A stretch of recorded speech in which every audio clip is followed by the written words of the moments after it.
கேட்கிறவங்களை எல்லாம் கண்ணீர் வர வைக்கிற ஒரு சம்பவம். கன்னியாகுமரி மாவட்டம் ஆச்சாரிப்பள்ளம் அப்படிங்கிற ஒரு கிராமம். இந்த கிராமத்துல 90 வயச கடந்து ஒரு தம்பதிகள் வந்து வாழ்ந்துட்டு இருந்திருக்காங்க. ஸோ இவங்களுக்கு 6 குழந்தைங்க. 3 ஆண், 3 பெண். எல்லாருக்கும் மேரேஜ் ஆகி செட்டில் ஆயிட்டாங்க. இவங்கள கடைசி காலகட்டத்தில பார்த்துக்கிறதுக்கு யாருமே கிடையாது. 3 ஆண் பிள்ளைகள் மட்டும் ஷிஃப்ட் கணக்குல சாப்பாடு மட்டும் குடுத்துருந்துருக்காங்க. பெருசா எதுவும் கவனிக்கல. வயசாயிடுச்சு. வெளியில போய் எங்கேயும் வேலை செய்ய முடியல. அது மட்டும் இல்லாம அந்த பெரியவருக்கு வந்து கண் பார்வையும் போயிடுச்சு.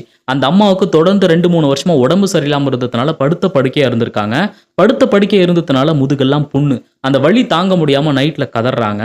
தூங்க முடியாம கஷ்டப்படுறாங்க. இத கேட்டு பொறுத்துக்க முடியல அந்த தாத்தாவால. தன்னுடைய மனைவி இவ்வளவு கஷ்டப்படுறாங்களே அப்படின்னு சொல்லிட்டு, நம்மள பார்த்துக்கிறதுக்கு யாரும் இல்ல அப்படிங்கிற ஒரு வேதனையில, நேத்து காலையில தன்னுடைய மனைவிய கழுத்த அறுத்து கருணை கொலை வந்து பண்ணியிருக்காரு. இத கேட்கும்போது எவ்வளவு வேதனையா இருக்குல்ல. முதுமை அப்படிங்கிற ஒரு காலகட்டத்தில துணை அப்படிங்கிறது யாருமே இல்ல அப்படின்னா, எந்த மாதிரி ஒரு கொடுமைய குடுக்கும் அப்படிங்கிறது இத கேட்கும்போது தான் தெரியுது.